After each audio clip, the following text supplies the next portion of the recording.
gonna talk about Transformers Cyberverse.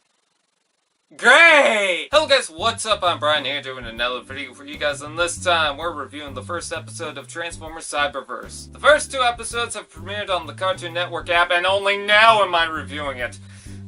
So what's this episode about? Bumblebee is just driving around doing his own thing on Earth when Windblade swoops in with the plot. She tells him that blah blah, where's the Allspark, blah blah blah, where's the Autobots, blah blah blah. And Bumblebee's like, I don't know. By the way, Bumblebee still has his radio, but he talks with the same voice apparently. Just trying to make different accents and whatnot, trying to say different kind of quotes. I don't know if it works. I kind of wish that they had maybe a couple different voice actors work for Bumblebee. I mean, I kind of get it, but at the same time, I don't know, it just sounds like a guy doing different voices. So Windblade's asking some questions about the Allspark and the Autobots when suddenly Thundercracker swoops in and decides, you know what, that's too nice of you guys talking. I'm gonna break that up. Windblade is struck down and then Bumblebee saves the day with his stinger that he apparently had.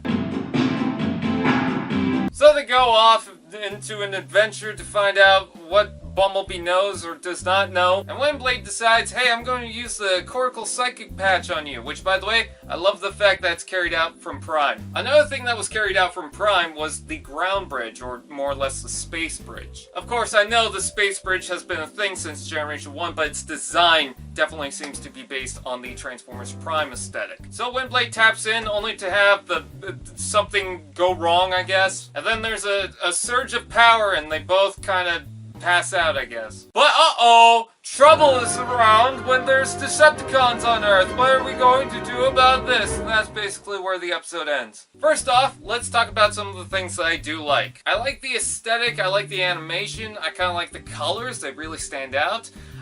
Transformers Prime had more darker tone, but it was good for the plot. For this, there's a lot more colors, especially on Earth.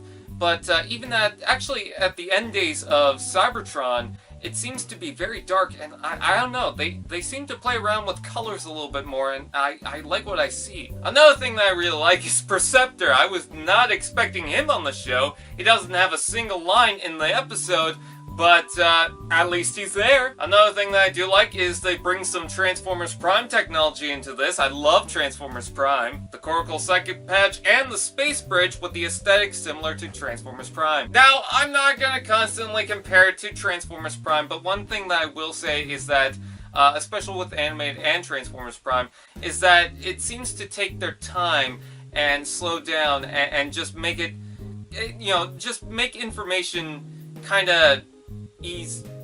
What am I saying? They kind of ease the plot and information to you. It's not like it's just all of a sudden you have to know what's going on. With this, it kind of pushes you, and there's a lot of things going on. Like, it doesn't slow down, is what I'm trying to say. So one thing will happen, and you're trying to process that, but no, another thing happens, and then another thing, and then another thing, and another thing. Now I can't really judge it too much because of its 11-minute runtime. I don't know why that's hard for me to say.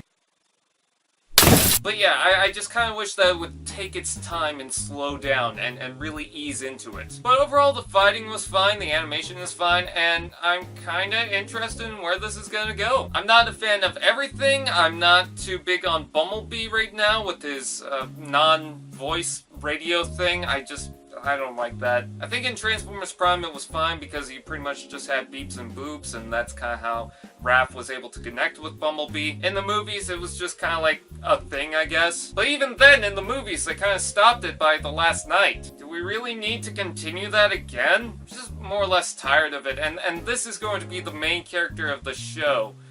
So yeah, it's gonna get a little annoying. But again, I'm interested to see where the show goes, and to be honest, I was kind of hoping for that. I wasn't expecting Transformers Prime or Transformers Animated out of this, but if the show's at least decent, I don't necessarily mind. So far, I want to see this continue. I'm curious. So with that out of the way, that is pretty much it. That is my thoughts. I thank you guys for watching. Please like, comment, share, subscribe, and all those fun doodads, and I will see you guys next time.